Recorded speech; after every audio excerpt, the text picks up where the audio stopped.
So if you wanted to invite the infinite God, the infinite Shekhinah into your home, into your life, how do we do that? How do we create an abode, a place for God to be with us?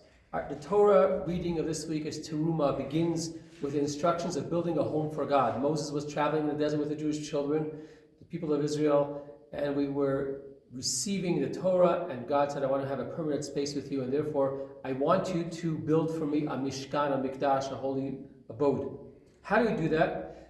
V'yikhuli teruma. They should accept from everybody different artifacts, 13 different artifacts of material, gold, silver, copper,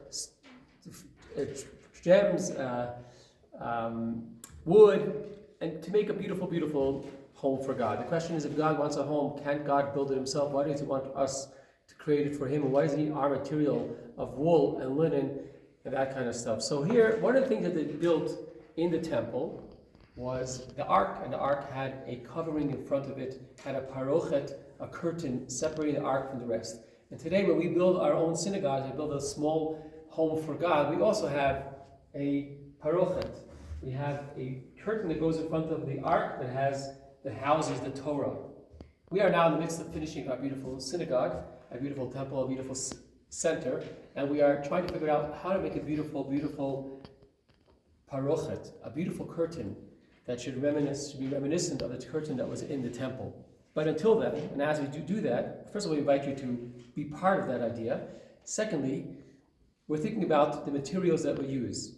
The temple was made out of acacia wood, which is called shittim wood.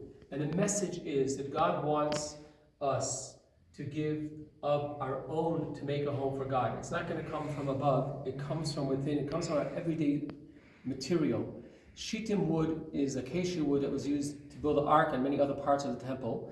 And in Hebrew, shittim could also mean foolishness. And our sages say, Hasidic masters tell us, foolishness can have a beautiful, beautiful impact. If you do it correctly, the good foolishness, the foolishness that goes beyond rationale, that's when we act foolishly in a good way, we go beyond ourselves, beyond what makes sense to us, that's what brings a home for God. We take it and use it for holy purposes. That creates a beautiful home for God. We are now in the month of Adar, the month of Purim. We have a beautiful Purim celebration coming up, March 7th at the La Fonda Hotel. And Purim is about happiness and joy. The whole month of Adar is about transforming everyday life into joy. Let's go beyond ourselves. Let's find the inner joy. Let's transform the shittim wood into a beautiful, beautiful, beyond experience.